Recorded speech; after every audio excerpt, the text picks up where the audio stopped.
আল্লাহ পাক বলেন ফা ওয়াতফর উযকুরুনি, আমাকে স্মরণ করো, আযকুরকুম, আমি আল্লাহ তোমাদেরকে স্মরণ করব, অশকুরুলি, আমার শুকরিয়া আদায় করো, ওয়ালা তাকফুরুন, আমার সাথে নাফরমানি করো না। শব্দ চারটা, কয়টা? আমার জিকির করো, আমিও জিকির করব, আমার শুকরিয়া আদায় করো, নাফরমানি করো না। বোঝা হয়ে গেছে?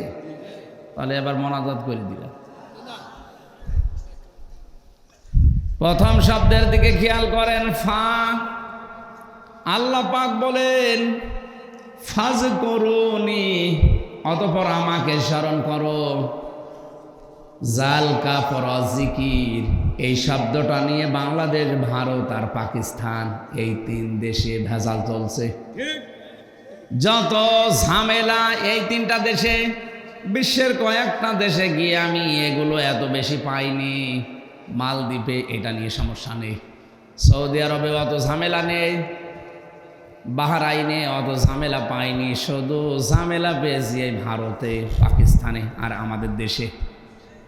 কারণ এই তিন দেশে পীর সাহেব বেশি।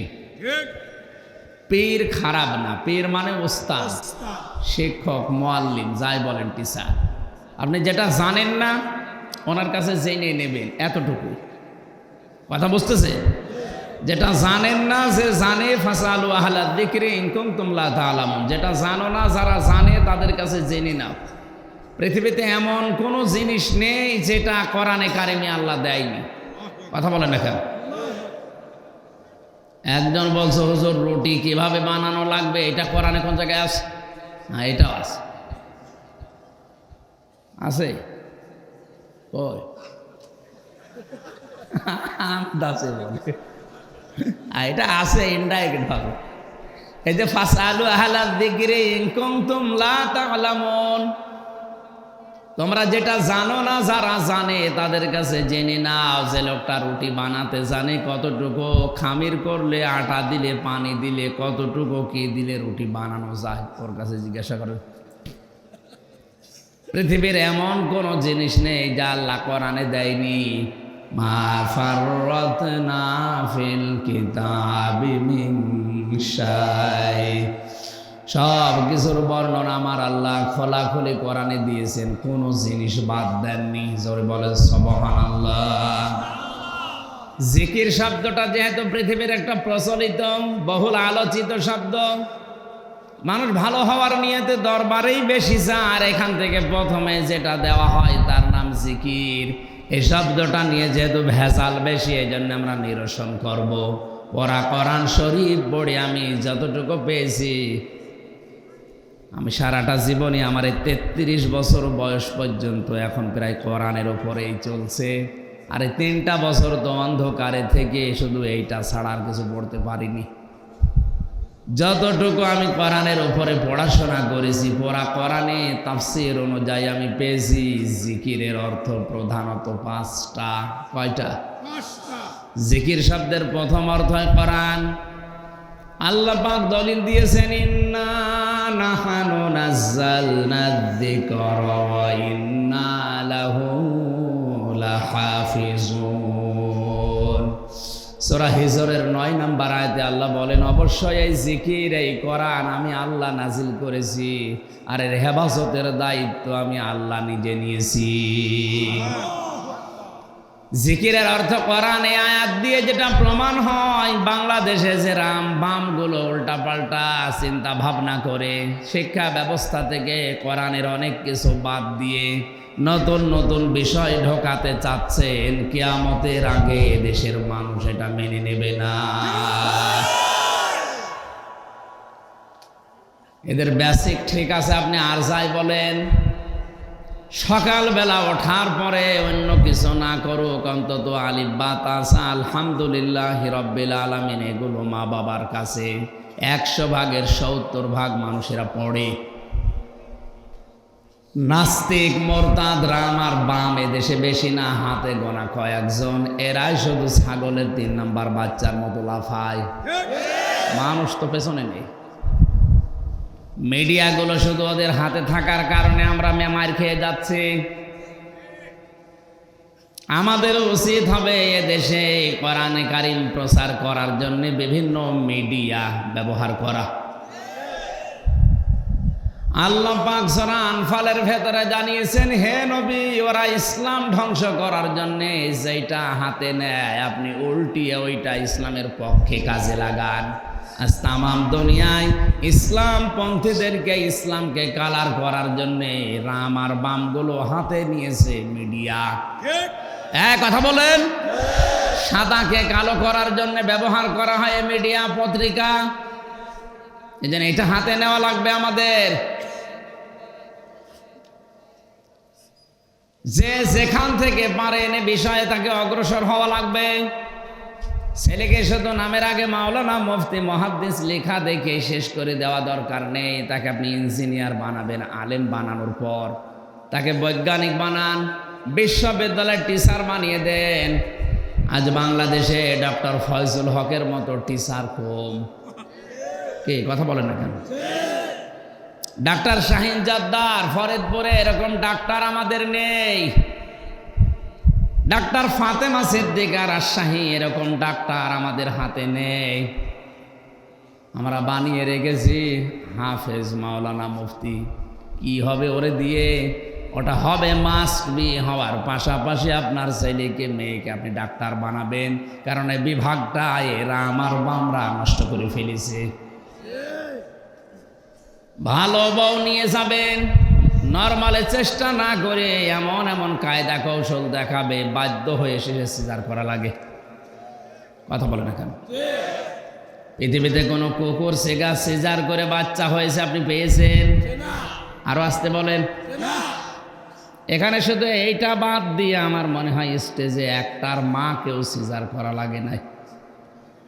এটা মনে হয় সিজারের চেহারা দেখে বোঝা যাচ্ছে।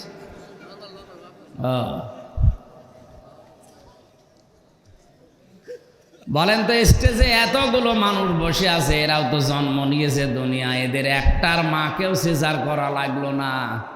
আর এখন আপনি নিয়ে যাওয়ার আগে ওরা বলবে যে পানি শুকিয়ে গেছে, অবস্থা খারাপ, তাড়াতাড়ি করেন, এমন ভয় দেখাবে, বাধ্য হয়ে আপনি ওলটপালট করে ফেলবেন। ভালো বউ নিয়ে যাবেন, কেটে খুঁতো করে দেবে। কথা বলছে না কেন? সিজার করা নিষেধ না, একেবারে নর্মালে যদি না হয়, বাস্তবতায় ওদের মিটিং বসানো লাগবে, বোর্ড বসবে, ডাক্তারদের সর্বসম্মতিক্রমে সর্বশেষ সিদ্ধান্ত যদি আসে যে না উপায় নেই করেন, তখন। আর ওরা যদি অ্যাম্বুলেন্সের শব্দ পাওয়ার আগেই শরীরে ধার দেয় যে কাজ হচ্ছে। এ বিভাগটা যে কত কলুষিত করে ফেলেছে। রাজশাহীতে আমার ওই ছোট মেয়েটাকে আমি নিয়ে, বড়টা তখন 3 বছর বয়স ছিল, ছোটটারাই আমি 1 বছর রেখে গিয়েছিলাম ছেলে, এখন তো 4 বছর। বড়টা নিয়ে যখন গেলাম, বড় একটা নাম করা ডাক্তার রাজশাহীতে, 1000 টাকা করে ওনার ভিজিট। দেখানোর পরে আমি বললাম, স্যার এই যে 12টা পরীক্ষা দিলেন, আমার মন মতো করে নিয়ে আসি। বলছে না, নিচে লেখা আছে এই জায়গায় যাবেন। যেখানে লিখে দিয়েছে ওই জায়গায় আমাদের এলাকার একজন কাজ করে। বললাম, ভাই এত জায়গা থাকতে আপনার কাছে আসতে বলেছে, কারণ আছে, এখান থেকে স্যার হাদিয়া তোফা পায়। ঔষধগুলো লেখে এমন এমন জায়গা থেকে, যেখান থেকে ওদেরকে গাড়ি দেওয়া হয়, বাড়ি দেওয়া হয়, বিভিন্ন উপহার দেওয়া হয়। আল্লাহর কসম, ডাক্তার শাহিন জাদ্দারের কাছে, ডাক্তার মতিয়ার রহমানের কাছে তামাম দুনিয়াও যদি নিয়ে যান, আপনার মন মতো ঔষধ লিখবে না।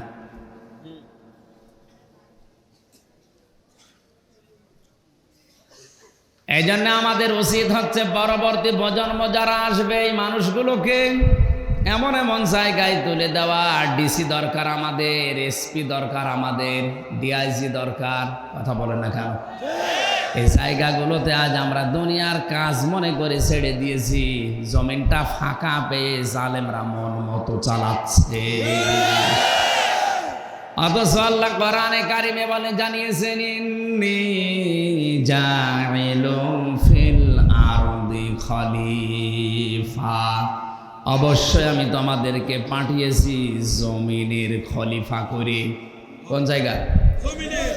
আল্লাহ কি দিয়েছেন ইন্নী জাইলুন ফিল খানকা খলিফা, যে তোরা আমি খানকার খলিফা করে পাঠালাম? ইন্নী জাইলুন ফিল মাসাজিদি খলিফা, মসজিদের খলিফা করে পাঠালাম? ইন্নী জাইলুন ফিল মাদারিসি খলিফা, মাদ্রাসার খলিফা করে পাঠালাম। আমরা এই সমস্ত জায়গায় বসে বসে মনে করছে আমরা খলিফা হয়ে গেছে, আর দরকার নেই। অথচ কোরআনে কারিমে শব্দ দিয়েছেন আল্লাহ ইন্নী জাইলুন ফিল আরদি। কোন জায়গা? জমিনে। জমিনে আমরা আজ নেই, এই জন্য জালেমরা ফাঁকা পেয়েছে, মন মতো কাজ চালাচ্ছে, শিক্ষা ব্যবস্থায় পর্যন্ত হাত দিয়েছে। ৯৬% মুসলমানের দেশে এখনো যদি আপনি কিছু না বলেন, শরীফ থেকে শরীফা যেটা চলছে যদি ওরা কায়েম করে ফেলতে পারে, আগামীতে কি হবে আপনি এখনো টের পাননি। সকালবেলা শরীফ ছিল, বিকালে বলবে নিচে নিচে যে আমি শরীফা হয়ে গেছি, বাধ্য হয়ে তারে আপনাকে মহিলা হোস্টেলে সিট দেওয়া লাগবে। কথা বলছে না কেন? কারণ সরকারিভাবে যদি আইন পাশ হয়ে যায় একবার, ওরা যদি শরীফা করে ঘোষণা দিয়ে মহিলা হোস্টেলে সিট না দেন, আপনার নামে উল্টা মামলা হবে। অথচ মহিলা হোস্টেলে আপনার মেয়ে আছে, আপনার বোন আছে, সকালবেলা যে শরীফ থেকে বিকালে শরীফা হয়ে ও হোস্টেলে থাকবে, ও তো মাল আছে শরীফ, নামে শরীফা। কিছুদিন পরে ওখান থেকে জারজ পয়দা হবে। জাতিকে কোন দিকে নিয়ে যাচ্ছে আপনি টের পেয়েছেন। এই কারণেই তো কথা বলা লাগে। তাছাড়া শুধু যদি বইয়ের পৃষ্ঠাই থাকতো, সত্যি কথা বলছে, আমি কিছু বলতাম না। চোখ বন্ধ করে দেখছি এটা যেদিকে যাচ্ছে, আমার মেয়েটা আমার বোনটা সামনে কয়েক বছরে আর ঠিক থাকবে না। চাঁদপুরবাসী খুব খেয়াল করেন, জিকিরের প্রথম অর্থই কোরআন শরীফ। সুতরাং কোরআনের কোনো নিয়ম নীতি, কোনো বিধান এই বাংলাদেশ থেকে যদি কেউ ষড়যন্ত্র করে চক্রান্ত করে তুলে দিতে চান, আপনি পারবেন না। কারণ হেফাজতের দায়িত্ব নিয়েছে আল্লাহ সরাসরি নিজের হাতে। আজ বিভিন্ন জায়গায় তাফসির মাহফিল, কোরআনের অনুষ্ঠানগুলো কিছু রাম আর বামরা বন্ধ করে দিয়ে মনে করছে আমরা সফল হয়ে গেছি। আল্লাহর কসম, এক জায়গায় বন্ধ হবে, 50 জায়গা আল্লাহ ওপেন করে দেবে। জিকিরের দ্বিতীয় নম্বর অর্থ হচ্ছে, জিকির মানে আল্লাহর আইন। জিকির মানে আমানা আরাবান যিকরি ফাইন্না লাহু মাঈশাতান দনকা ওয়া নাহশুরুহু ইয়াউমাল কিয়ামাতি আ'মা। সূরা তাহা 124 নম্বর আয়াত। আল্লাহ পাক বলেন, যে ব্যক্তি আমার জিকির থেকে, আমার আইন থেকে মুখ ফিরিয়ে রাখবে, ওর জীবন আমি আল্লাহ সংকীর্ণ করে দেব। ওর আয় উন্নতিতে কোনো বরকত থাকবে না। ঘুষ খেয়ে, সুদ খেয়ে, জুলুম করে 10 দিক থেকে টাকা নিয়ে আসবে, বাড়িতে ঢোকার পরে 20 দিক থেকে টাকা চলে যাবে। কথা বুঝতেছেন? আল্লাহর আইন বাদ দিয়ে যারা উপায় করে, ঘুষ খেয়ে যারা উপায় করে, এটা আল্লাহর আইন মতো না, আল্লাহর আইনের বিরুদ্ধে। আচ্ছা, আদালতে যান, ইট পর্যন্ত টাকা চাই। কথা বলেন না কেন? আমার এই 3টা বছরে আমার বাবার যে কত টাকা চলে গেল বিনা কারণে, এমনি এমনি বলে টাকা দেন।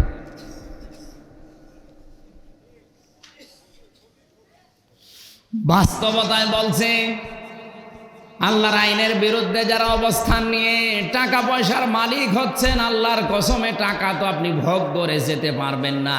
আপনার ভোগ করার আগেই মরণ হবে, আর আপনি বিদায় নেওয়ার পর এই টাকাগুলো সব আল্লাহর বিরুদ্ধে, রাসূলের বিরুদ্ধে ব্যয় হবে। তখন আপনার কবরের আযাব আরো বাড়বে। এই জন্য কোনো পাগলেও আমার মনে হয় কাজ করা উচিত না। চাঁদপুরবাসী আয়াতের শেষ কথা ছিল, ওয়ানাহশুরুহু ইয়াউমাল কিয়ামাতি আ'মা। কিয়ামতের ময়দানে যখন ওই লোকটা উঠবে, ওই লোকটা অন্ধ হয়ে উঠবে, ডাক দিয়ে বলবে, রব্বুল আলামিন, আমি তো চক্ষুষ্মান ছিলাম, ক্বালা রাব্বি লিমা হাশারতানি আ'মা ওয়া ক্বাদ কুনতু বাসীরা। হে আল্লাহ, আমি তো চক্ষুষ মানছিলাম, আমার চোখ ছিল, আমি আদম নবীকে একটু দেখবো, 60 হাত লম্বা ছিল, 36 হাত মোটা ছিল, একটু দেখাও। আল্লাহ ধমক দিয়ে বলবে চুপ কর। ক্বালা কাযালিকা আতাতকা আয়াতুনা ফানাসিতাহা ওয়া কাযালিকাল ইয়াউমা তুনসা।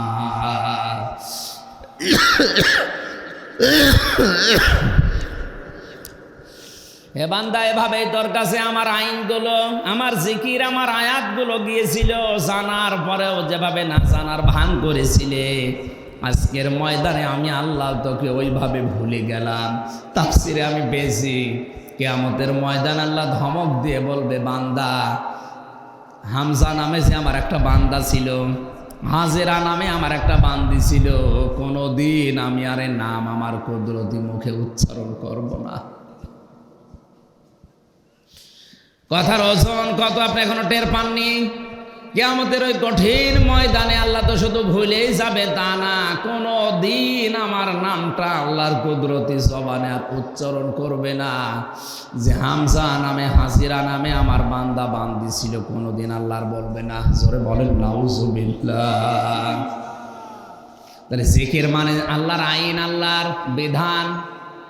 জিকির করে করে আপনি মাথা নষ্ট করে ফেলছেন, আল্লাহর আইনের বিরুদ্ধে আপনার অবস্থান। কিয়ামত পর্যন্ত জিকির করলেও মাথার উপরে উঠবে না। কথা বলেন না কেন? জিকিরের 3 নাম্বার অর্থ হচ্ছে সালাত। ইয়া আইয়ুহাল্লাযীনা আমানু ইযা নুদিয়া লিস-সালাতি মিন ইয়াউমিল জুমআতি ফাসআউ ইলা যিকিরিল্লাহি ওয়া দারুল বাই', যালিকুম খায়রুল লাকুম ইন কুনতুম তা'লামুন। সূরা জুমার 9 নম্বর আয়াতে আল্লাহ পাক বলেন, হে ইমানদারেরা, যখন নামাজের সময় হয়ে যায়, জুমার দিন আযান দেওয়া হয়, দুনিয়ার সব বেচা কিনা কাজ কারবার বাদ দিয়ে দৌড়াও নামাজের দিকে। এখানে জিকির মানে নামাজ। জিকির মানে কি? যে দরবারে গেলে শুধু জিকির দেয়, নামাজ নেই, ওটা দরবার না। এক কথা বলেন এখানে। জিকিরের অর্থ আল্লাহ বলছেন জিকির মানে নামাজ, সালাত। অথচ এমন এমন দরবার আছে দেশে যেখানে গেলে নামাজের কোনো সিস্টেম নেই। নামাজ যে শিক্ষা দেওয়া লাগবে এটার কোনো ব্যবস্থা নেই, আন্দাজে জিকির দিয়ে দিচ্ছে। তাও জিকির কোরআন হাদিস অনুযায়ী দেয় না, দিয়েছে হো হো। জিকিরের 4 নাম্বার অর্থ হচ্ছে জিকির মানে উপদেশ। জিকির মানে উপদেশ। ফাযাক্কির বিল কুরআনি মান ইয়াখাফু ওয়াঈদ। So admonish and or by the Holy Quran him who frees my threat. আল্লাহ তাআলা বলেন, হে নবী, আপনি যখন বক্তব্য দেবেন, উপদেশ দেবেন, আপনার পুরা বক্তব্য হবে আমার কোরআন কেন্দ্রিক। তাহলে যাদের ভেতরে আল্লাহর ধমকের ভয় আছে তাদের উপকার হবে। তাহলে জিকির করা লাগবে কোরআন দিয়ে। উপদেশ যদি দিতে হয়, কি দিয়ে দেওয়া লাগবে? কোরআন দিয়ে। বলেন বলেন। জিকিরের 5 নাম্বার অর্থ যেটা পড়েছিলাম ওইটা, ফাযকুরুনি আযকুরকুম। জিকির মানে স্মরণ করা। জিকির মানে স্মরণ করা। তাহলে জিকিরের যে 5টা অর্থ বললাম, ওরা কোরআন শরীফের ভেতরে মোটামুটি এই 5টাই বেশি প্রচলিত।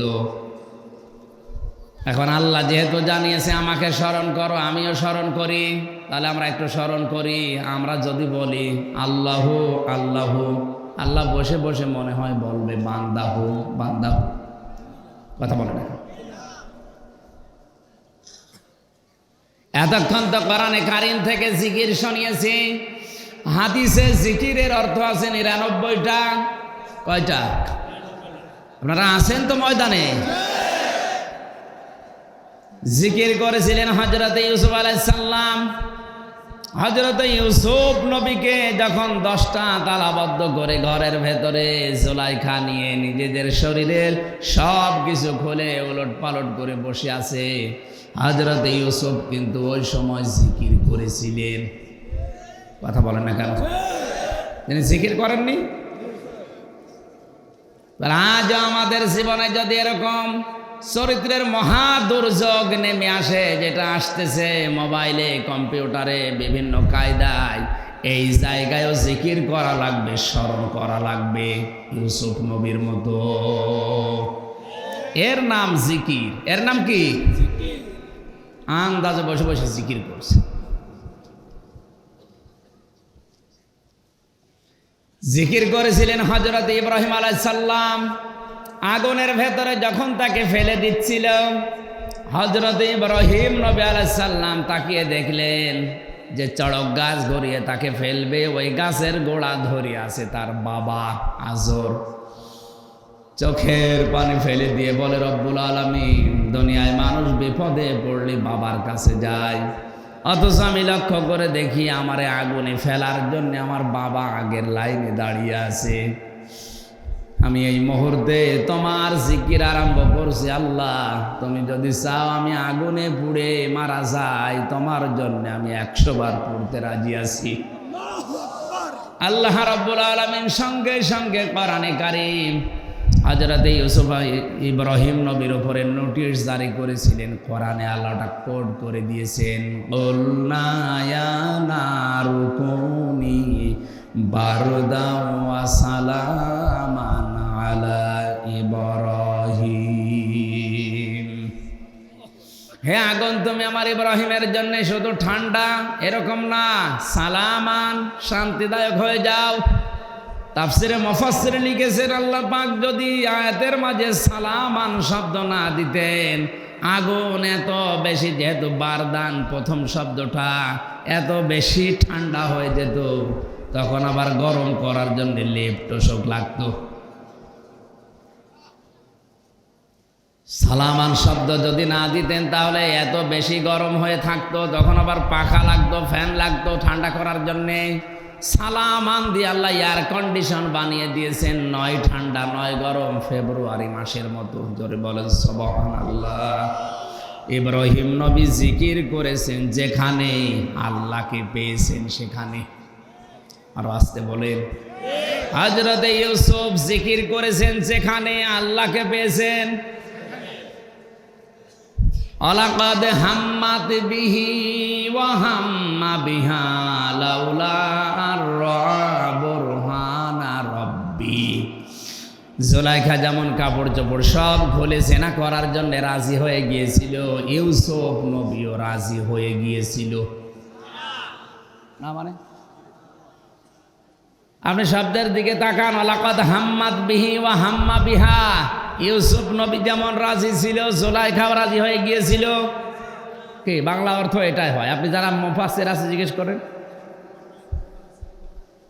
আল্লাহ পাক বলেন, লাউলা বুরহানা রাব্বি, যদি তার রব তাকে কিছু দলিল আর প্রমাণ না দেখাতেন, এই যে জিকির করার কারণেই তিনি কিন্তু এখানে প্রমাণ পেয়েছিলেন। মানুষ হিসাবে তার ভেতরেও যৌবন আছে, চাহিদা আছে, এই জন্য তারও মন ফিরে গিয়েছিল। কিন্তু জিবরাইলকে দিয়ে আমার আল্লাহ সঙ্গে সঙ্গে দলিল পাঠিয়েছেন। একটা চিঠি নিয়ে জিবরাইল ধরেছে, এটা তাফসিরে মারেফুল কোরআনে আছে, জালালাইনে আছে। হযরত ইউসুফ নবীর সামনে ফেরেশতা জিবরাইল কাগজটা তুলে ধরেছিল, ইউসুফ, আমি তোমার মালিক বলছি, তুমি জিনা করতে পারো না। দ্বিতীয় নম্বর দলিল, হযরত ইয়াকুব আলাইহিস সালামের আকৃতি নিয়ে ঘরের ভেতরে এসে ডাক দিয়েছে, ইউসুফ, আমি তোমার বাবা বলছি, তুমি জিনা করতে পারো না। এই সমস্ত দলিলগুলো দেখার পরেই হযরত ইউসুফ নবী মনে মনে আল্লাহকে ডাক দিয়ে বলেছে, রব্বুল আলামিন, তুমি আমাকে বাঁচাও। ক্বালা মাআযাল্লাহ, জোরে বলেন আল্লাহু আকবার। আমি আল্লাহর সাহায্য চাই। এটার নাম জিকির। এটার নাম কি? ইউসুফ নবী জিকির করলেন যেখানে আল্লাহকে পেয়েছেন।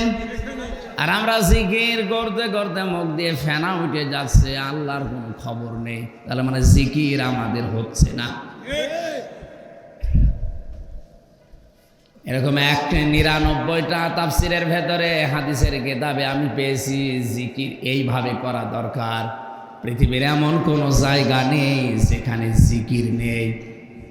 বাড়ি থেকে সকালবেলা কেউ যদি বের হয়, ডান পা দিয়ে বের হয়ে যদি বিসমিল্লাহির রহমানির রহিম বলে অফিসে যায়, বাজারে যায়, ব্যবসায় যায়, যতক্ষণ বাইরে থাকবে পুরাটাই জিকির। ব্যবসা যারা করে তাদেরও জিকির আছে না নেই? ওয়াইলুল লিল মুতাফফিফিনাল্লাযীনা ইযা তালু আলান নাসি ইস্তাউফুন। আল্লাহ পাক বলেন ধ্বংস হয়ে যাক ওই দোকানদারগুলো যারা ওজনে কম বেশি করে, নেওয়ার সময় বেশি নেয়, দেওয়ার সময় কম দেয়। এটা শুধু দোকানদারদের জন্যে। আজ যারা শিক্ষকতা করছে, যারা বক্তব্য দিচ্ছে যে আমরা প্রত্যেকটা জায়গায় আমরা নেওয়ার সময় কিন্তু ঠিক মতোই বিভিন্ন জায়গা থেকে এলেম নিয়ে এসেছি, ডেলিভারি দেওয়ার সময় এখন আর সঠিকভাবে দিতে পারি না। প্রাইমারি থেকে বিশ্ববিদ্যালয় পর্যন্ত যারা শিক্ষকতা করে, এরা নেওয়ার সময় শিক্ষক হিসাবে এলেম জ্ঞান লেখাপড়া কম করেনি, কম করেছে, তাহলে তো শিক্ষক হতে পারতো না। সব জায়গা থেকে তারা নেওয়ার সময় ঠিক মতোই নিয়েছে, কিন্তু ছাত্রদেরকে দেওয়ার সময় ক্লাসে আর দিতে চায় না। তখন বলে প্রাইভেট পড়া লাগবে, কোচিং করা লাগবে। এক কথা বলেন না কেন? এদের ওপরে লানত বরদোয়া কার? আরো জোরে বলেন কার? ওয়াইলুল লিল মুতাফফিফিন। ধ্বংস হয়ে যাক ওই দোকানদারগুলো যারা ওজনে কম বেশি করে। কুষ্টিয়ার বড় বাজারে একবার এক লোক তেল মেপে দিচ্ছিল নামাজ পড়ার পর। দেখি প্রত্যেকবার ওই যে তেল মাপার ওই যন্ত্রটা একটু করে কম দিচ্ছে। লোকটা চলে যাওয়ার পরে বললাম, চাচা আপনি নামাজ পড়ে আসলেন আমার সাথে, আর এইভাবে করে প্রত্যেকবার কম দেন তেলে, কি নামাজ পড়েন?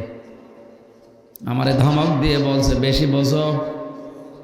পকেট থেকে একটা টুপি বের করে নিয়ে মাথায় দিয়েছে, আর ওইটা খুলে বলছে এটা আমার নামাজ পড়া টুপি, আর ওইটা তেল বেচা টুপি। টুপিও আলাদা করে ফেলেছে। অথচ নামাজ একটা জিকির। নামাজ কিছুক্ষণ আগে জিকির করে এসেছে, দোকানে জিকির নেই। বলেন বলেন, নামাজে জিকির করেছেন মাত্র 15 মিনিট, দোকানে জিকির করবেন 8 ঘন্টা। কোরআনে কারীম জানিয়েছে, ফাইদা কুদিয়াতিস সালাতু ফান্তাশিরু ফিল আরদি ওয়াবতাগু মিন ফাদলিল্লাহ ওয়াযকুরুল্লাহা কাসীরান লাআল্লাকুম তুফলিহুন। যখন নামাজ শেষ হয়ে যায়, জমিনে ছড়িয়ে যাও, ছিটিয়ে পড়ো।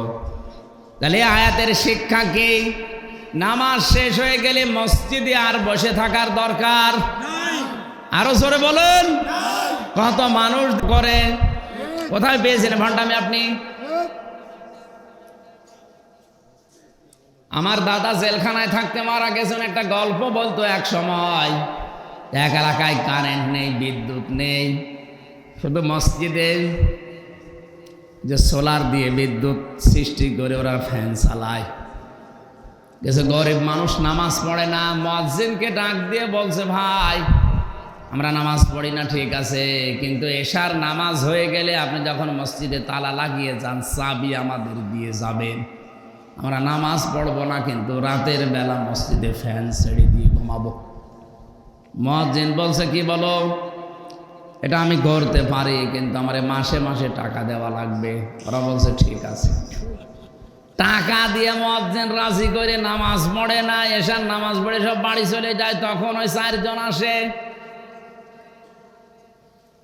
মসজিদে, যে ফ্যান লাগিয়ে টাঙিয়ে দিয়েছে মানুষ 4 জন, ফ্যান লাগিয়েছে 12টা। ওখানে তো রেগুলেটর লাগানো নেই, হাই স্পিডে ঘুরছে। যারা ফ্যানের নিচে ঘুমানোর অভ্যাস নেই, ওরা যদি একবার বাতাস পায় মরণের ঘুম ঘুমাবে। এমন ঘুম ঘুমিয়েছে, কাপড় যেখানে সেখানে।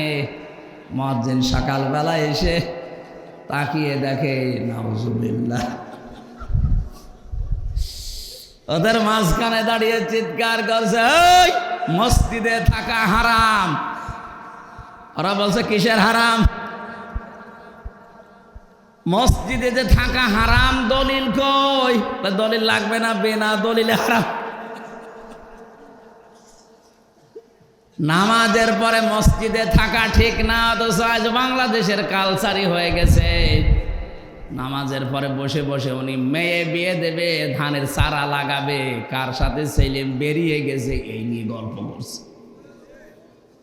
আয়াতের শিক্ষাটা কি ছিল? নামাজ শেষ, ছড়িয়ে যাও, ছিটিয়ে যাও, কর্মজীবনে যাও, অবতাগু মিন ফাদলিল্লাহ, আল্লাহর অনুগ্রহ তালাশ করো।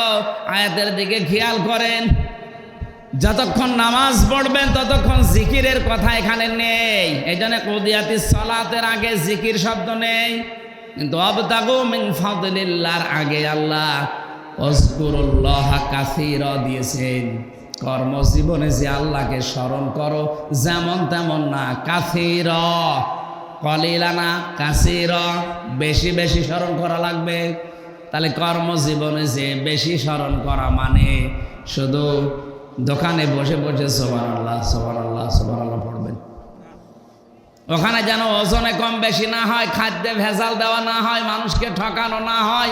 এইটার নাম জিকির। এইটার নাম কি? আর যদি জিকির গুলো বাংলাদেশে এই পর্যায়ে থাকতো, এই দেশে দুর্নীতি হতো না।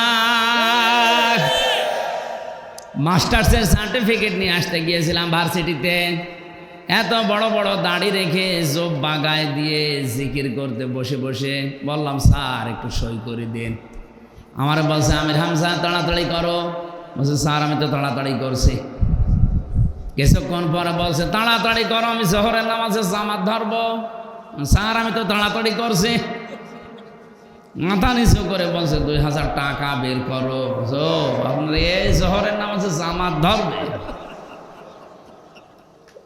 জোহরের নামাজ পড়তে মাত্র 8-10 মিনিট সময় লাগে, আর 8টা ঘন্টা সরকার আপনার কাছ থেকে কিনে নিয়েছে। ছেলেমেয়েরা আসবে, সই করে সিল মেরে তাদেরকে দেবেন। এইটা আপনার জিকির। কথা বলেন, এই জিকির আজ কোন অফিসে আছে? সব জায়গায় এই জিকির দূর করে দিয়ে অন্য জিকির লাগিয়েছে। এজন্য জিকির আমরা বুঝি না। আল্লাহ পাকে এইটা বোঝাতে চেয়েছেন, ফাযকুরুনি আযকুরকুম। আমাকে যদি এইভাবে তোমরা জিকির করতে পারো, স্মরণ করতে পারো, আমি আল্লাহ তোমাদের স্মরণ করব। আমার জিকির যদি দুনিয়ার এই মজলিসে হয়, তোমাদের জিকির আমি আল্লাহ ফেরেশতাদের মজলিসে করব। জোরে বলেন আল্লাহু আকবার। আজকের এই ময়দানে জিকির হচ্ছে কিসের? আরো জোরে।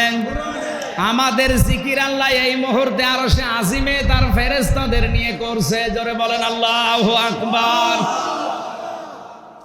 অশকুরুনি, আমার শুকরিয়া আদায় করো। শুকরিয়া মানে আমরা মনে করি টুটি পর্যন্ত খেয়ে একটা ঢেকুর তুলে বললাম আলহামদুলিল্লাহ, হয়ে গেল। যে খাবার খাবেন, যে নিয়ামত পাবেন, ওই নিয়ামত পাওয়ার পরে যেটা করা দরকার ওটা খাবার পরে শরীরে যে শক্তি, সামর্থ্য, মেধা, যোগ্যতা তৈরি হয়েছে, ওইটা আল্লাহর দ্বীনের পক্ষে, কোরআনের পক্ষে ব্যয় করা, এর নাম আশকুরুনি। কোরআনে কারীম জানিয়েছে, লাইন শাকারতুম লাযিদান্নাকুম ওয়া লাইন কাফারতুম ইন্না আযাবি লাশাদীদ। যদি তোমরা আমার শুকরিয়া আদায় করো, তোমাদের দুনিয়ায় যত নিয়ামত আছে ওই নিয়ামত আরো বাড়িয়ে দেব।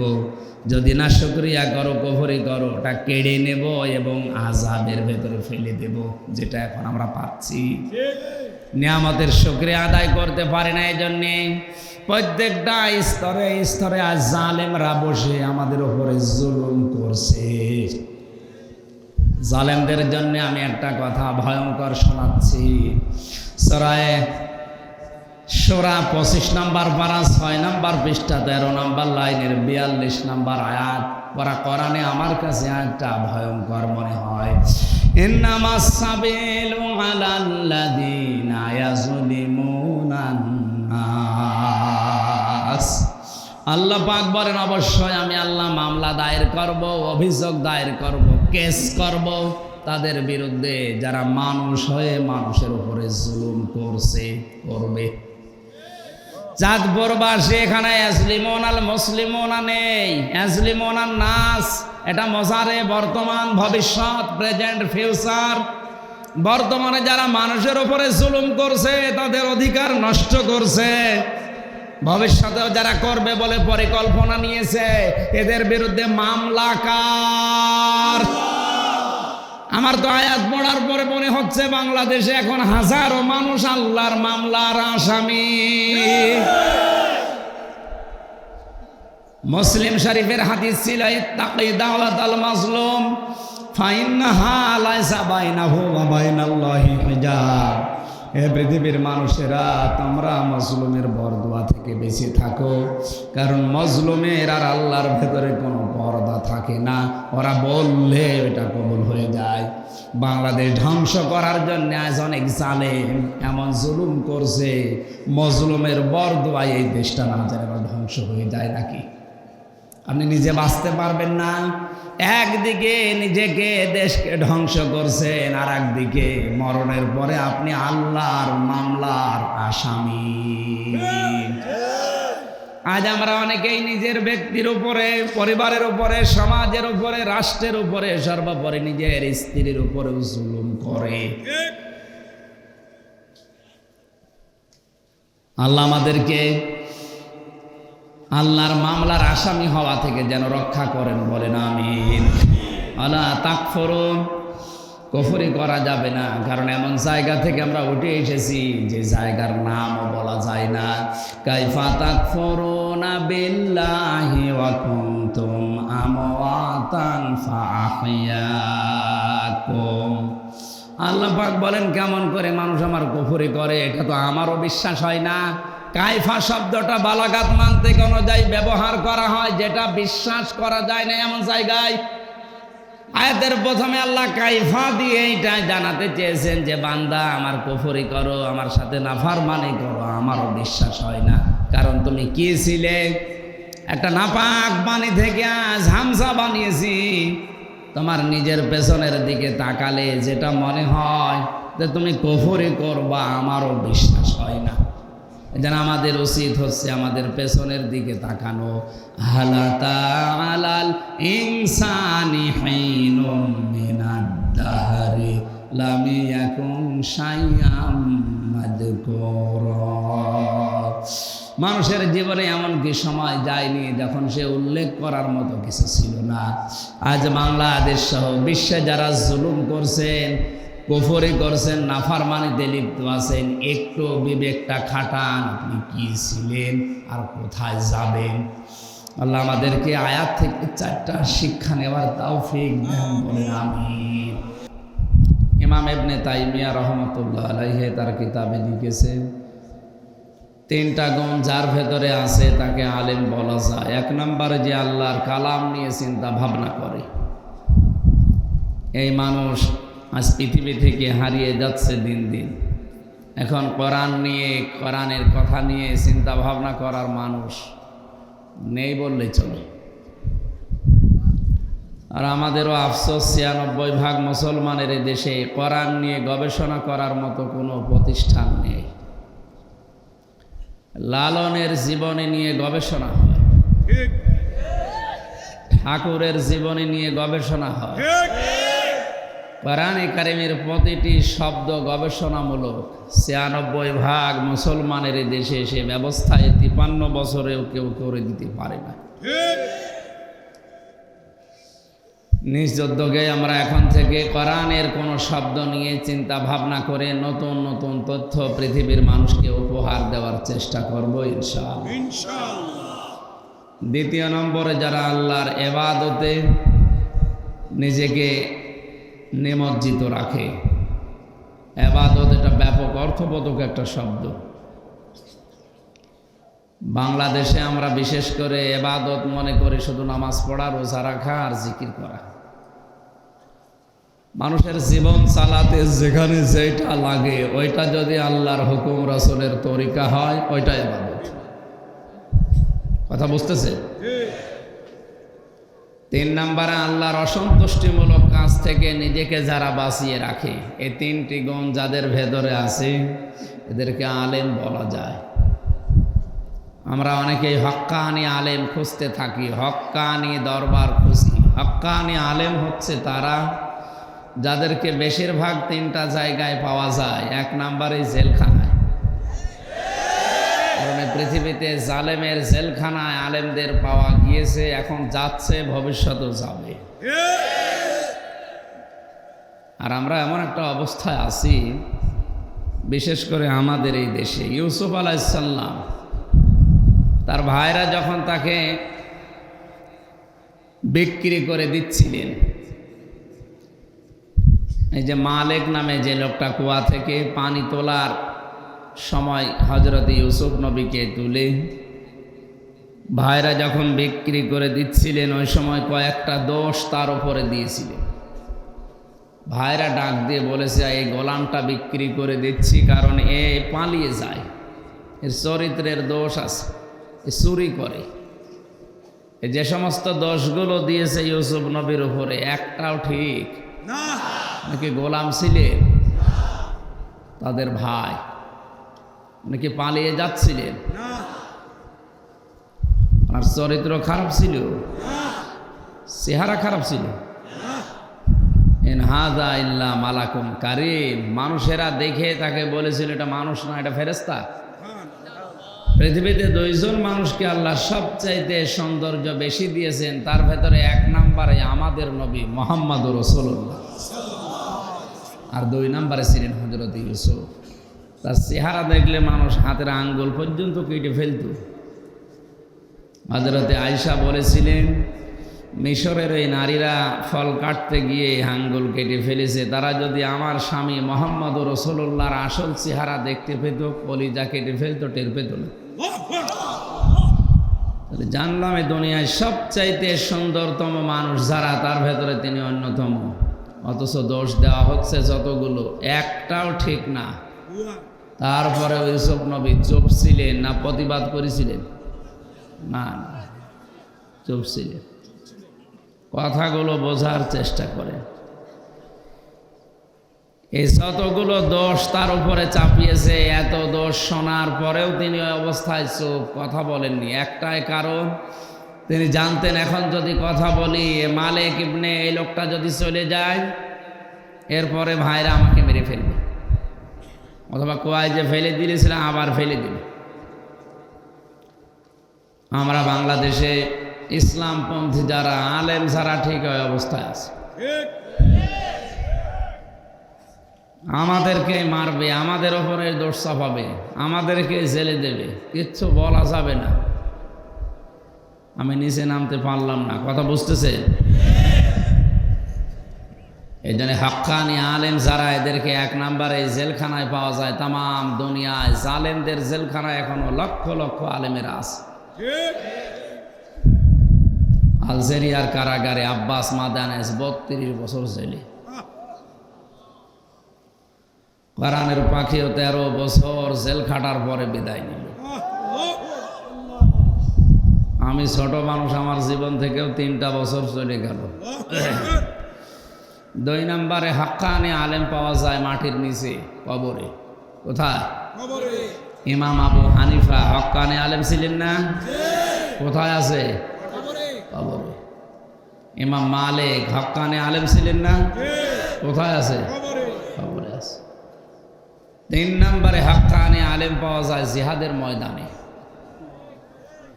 আর এখন আমার মনে হয় বাংলাদেশের সবচাইতে বড় জিহাদের ময়দান হচ্ছে কোরআনের হক কথা বলা। এই ময়দানে এখন টিকে থাকা বড় কঠিন।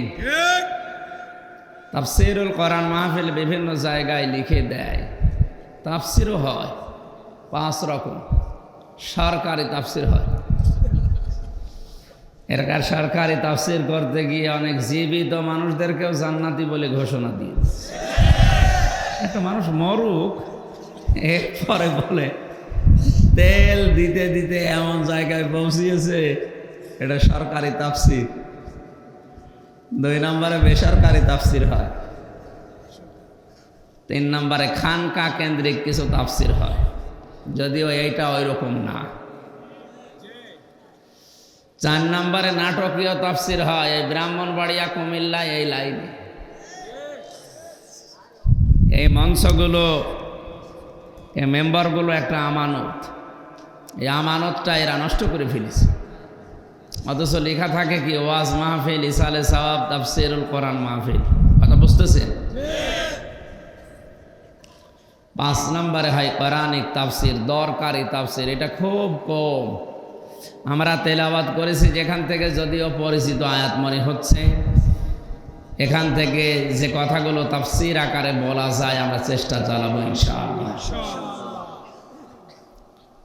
তাহলে আলেমদের যে সম্মান কামনা করলাম, এই হক্কানি আলেমদের মর্যাদা আল্লাহ যেন দুনিয়া আখিরাতে আরো বাড়িয়ে দেন, বলেন আমিন। বিশ্বনবী বলেন মান ক্বালা বিহি সাদাকা, যারা কোরআন দিয়ে কথা বলে এরা সত্য কথা বলে। হাদিস দ্বারা বোঝা যায় কোরআনের বাইরে যত কথা আছে সব ভেজাল। তাহলে কোরআনের বাইরে কোনো কথা শুনতে আমরা এদেশে রাজি না। আমানা আমিলা বিহি উজিরা, কোরআন দিয়ে যারা আমল করে এদের পুরস্কার আল্লাহ নিজে দান করেন। আজকের তেলাওয়াতকৃত আয়াতে কোরআনের 4টা আমল আছে। কয়টা? এই 4টা আমল আজকে আমরা শোনার পরে এখন থেকে চেষ্টা চালাবো কিয়ামতে যেন আল্লাহ নিজের হাতে পুরস্কার দান করেন। আমিন। 3 নম্বরে মান হাকামা বিহি আদিলা, কোরআন দিয়ে যারা বিচার ফায়সালা করে এরাই ন্যায় বিচার কায়েম করতে পারে। এই হাদিসের অংশ দ্বারা বোঝা যাচ্ছে কোরআনের বিচার ব্যবস্থা যতদিন কায়েম না হবে ন্যায় বিচারের পরিবর্তে অবিচার বেশি হবে। এটা তাম দুনিয়ায় চলছে। নবীজি বলেন ওমান দাআ ইলাইহি হাদা, একালিপ টান আছে। কেউ যদি হেদায়েতের উপরে থাকতে চায় তার 1 নম্বরে দায়িত্ব সে যেন কোরআন দিয়ে মানুষকে ডাকে। কি দিয়ে? কোরআন দিয়ে। কারণ কোরআনের মতো ডাক দেওয়া কিতাব দুনিয়াতে আর নেই। আমান আহসানু কাওলাম মিম্মান দাআ ইলাল্লাহি ওয়া আমিলা সালিহান ওয়া ক্বালা ইন্নানি মিনাল মুসলিমিন।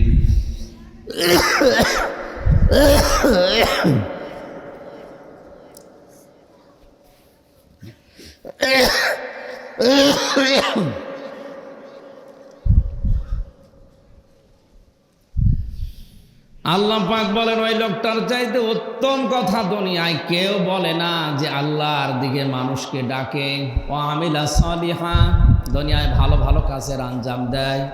অকলা ইন্নানি মিনাল মুসলিমিন, আর ঘোষণা দেয় যে আমি একজন মুসলমান। চাঁদপুরবাসী খুব চিন্তা করেন, আয়াতে 3টা কথা আল্লাহ জানিয়েছেন। প্রথম 2টা হয়তো আমরা অনেকে এখন মানি, 3 নাম্বারটা 100 জনের 98 জনের ভেতরে নেই। খেয়াল করে শুনবেন। 1 নম্বরে আল্লাহর দিকে ডাকতেছি আমরা কম বেশি সবাই, কারণ এদেশে আল্লাহর দিকে না ডাকলে আপনার ডাকে কেউ সাড়া দেবে না। এই জন্য এই পলিসি আমরা নিয়েছি, সে যেভাবেই হোক। 2 নম্বরে আমিলা সালিহা, ভালো ভালো কাজ আমরা যেভাবেই হোক কম বেশি করি। 3 নাম্বার যেটা ওয়াকালা ইন্নানি মিনাল মুসলিমিন, আমি মুসলমান, এই কথা বলার মানুষ এখন দেশে নেই। কারণ এই কথা যদি কেউ ঘোষণা করে আমি মুসলমান, সে কোরআনের আইন ছাড়া অন্য কোনো আইনের জন্য আন্দোলন করতে পারে না।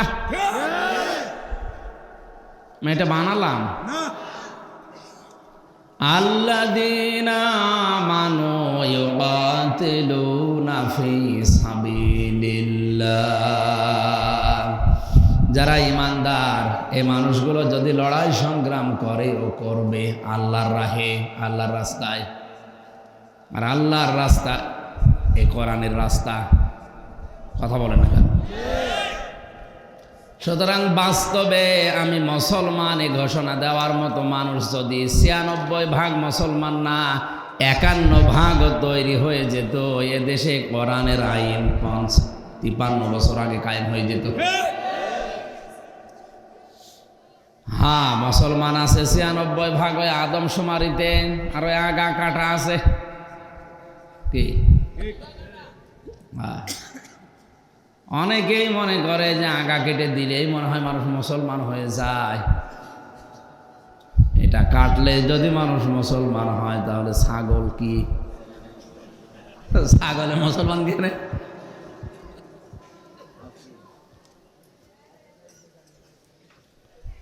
একজন রিকশা চালায়, বহু কষ্ট করে 1 কেজি খাসির মাংস কিনে বৌমাকে বলছে রান্না করো, আমি আসতেছি। বৌমা রান্না করার পরে চিন্তা করছে গ্রান ভালোই হয়, দেখি কেমন লাগে, 1টা 2টা করে খেয়েছি। শেষ করার পরে চিন্তা করছে শ্বশুর আসলে কি বলবো। ও গোসল করে এসে বলে কই খাবার দাও। মোলা দিয়েছে, আলু দিয়েছে, বেগুন দিয়েছে। বলো সে তরকারি কই? কোনটা? যেটা নিয়ে আসলাম। ডাক দিয়ে বলছে আব্বাসান, আপনি যখন গোসল করতে গেছেন আমি সুন্দর করে রান্না করে ঢাকনা দিয়ে ঢেকে রেখে পানি আনতে গেছি কলে, এসে দেখছি দুষ্ট বিড়াল সব খেয়ে ফেলিস, আর কিছু নেই। শ্বশুর চিন্তা করে 1 কেজি মাংস রান্না কমপ্লিট করে পানি আনতে গেল, কয় মিনিট লাগে, এর ভেতরে বিড়াল খেয়ে ফেললো। কি বিড়াল? পাশে দেখে সে বিড়াল মিউ মিউ করে, চেপে ধরেছে, রশি দিয়ে 4 হাত পা টাইট করে বেঁধেছে। দাড়ি পাল্লা এনে ওজন দিয়ে দেখে 1 কেজি। বলছে বৌমা এটা যদি বিড়াল হয় সে মাংস কই? আর এইটা যদি মাংস হয় সে বিড়াল কই? কারণ এই বিড়াল যদি 1 কেজি মাংস খায় এর ওজন হবে 2 কেজি। 96 ভাগ দরকার নেই। অকালা ইন্নানি মিনাল মুসলিমিন, আমি মুসলমান। আয়াতের এই 3 নাম্বার কথা যেটা, এই অনুযায়ী যদি 51 ভাগ মুসলমান বাংলাদেশে তৈরি হয়, কালকেই কোরআনের আইন চালু হয়ে যাবে।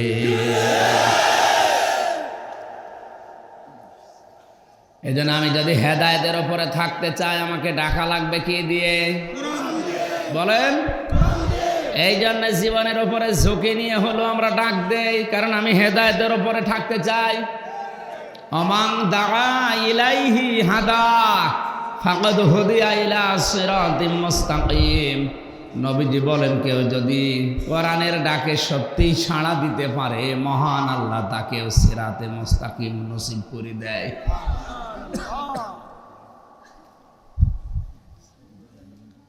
সুতরাং আমরা যদি হেদায়েতের উপরে থাকতে চাই এবং সিরাতে মুস্তাকিম পেতে চাই, ডাক দেওয়া লাগবেও এখন থেকে কোরআন দিয়ে, সাড়া দেওয়া লাগবেও কোরআনের আয়াতে। কথা বলেন না কেন? আর কোরআন যেখানে নেই ওই রকম কোন জায়গায় যদি কেউ ভালো হওয়ার নিয়ত নিয়েও যায়, মানিত্তাবাল হুদা বিগাইরিল কোরআন আদাল্লাহুল্লাহ। তিরমিজি শরীফের হাদিস। নবীজি বলেন যেখানে কোরআন নেই ওখানে যদি কেউ ভালো হওয়ার নিয়তেও যায়, আল্লাহ নিজে তাকে দায়িত্ব নিয়ে গোমরা বানিয়ে দেয়। এক একটা শব্দের ওজন টের পাচ্ছেন। আদাল্লাহুল্লাহ, দল্লাহুল্লাহ দিলে অর্থ হয়ে যেত, তাহলে বাংলা অর্থ দাঁড়াতো দল্লা ইয়াদিল্লু, আপনি নিজেই নিজেকে খারাপ বানিয়ে ফেলেছেন। আদাল্লাহ ইয়াদিল্লু বাবে ইফআল থেকে এসেছে, এই জন্য বাংলা অর্থ দাঁড়িয়েছে আপনি হয়তো ভালো হওয়ার নিয়তে কোনো জায়গায় গিয়েছিলেন, কিন্তু সে জায়গায় কোরআন ছিল না, কোরআনের কর্মসূচি ছিল না, এই জন্যে আল্লাহ নিজে দায়িত্ব নিয়ে আপনাকে আরো খারাপ বানিয়ে দেবে। এর বাস্তব প্রমাণ আজ বাংলাদেশ। এক কথা বলেন এখন, 48,000-এর ওপরে সরকারি জরিপে এখন পীরের দরবার। আমার মনে হয় হাতে গোনা কয়েকটা বাদ দিয়ে অধিকাংশ দরবারে কোরআনের নিয়ম নীতি চলে না, এই জন্যে মানুষ ওখানে ভালো হওয়ার নিয়তে গেলেও খারাপ হয়। এই যে ফরিদপুর, আমি নাম নাই নিলাম, আর আগে বিড়ি খেত না, ওখানে গেলে বিড়ি খাওয়া ধরে, কারণ ওখানে কোরআনের নিয়ম নীতি চলে না, ওর বাবা যা বানিয়েছে ওইটা চলছে। এর আর একটা প্রমাণ আমার কুষ্টিয়ার লালনের মাজার। হাজারো মানুষ বিভিন্ন জেলা থেকে ওখানে যায়, নিয়ত কিন্তু তাদের ভালো হয়েছে, আমরা আল্লাহর ওলির দরবারে যাচ্ছি। অথচ ওই লোকটা সে কি, ও নিজেও বলে নাই পরিচয় দিয়ে যে আমি কি জাতিতে, আমি নিজেও জানি না। সারা দেশ মিলিয়ে আপনি যেই কয় মন গাঁজা না পাবেন, লালনের মাজারে তার চাইতে বেশি গাঁজা পাওয়া যায়। একবার রাত্রে গিয়ে দেখি আমার বাড়ির পাশে তো যে দেখি একজনকে দুধ খাওয়াচ্ছে। কি ভাই এর দুধ খাওয়ান? বলো হুজুর এটা আল্লাহর ওলি। আল্লাহর ওলি এর তো কিছুই নেই, পোশাক আশাক, পোশাক নেই, তাতে কি এর ভেতরে মাল আছে। আমি বললাম মাল যা আছে সেটা তো দেখা যাচ্ছে, নতুন মাল দেখাও। এ মাল তো সবার আছে, মাল সবার নেই, ওইটা মানুষ মাল মনে করে।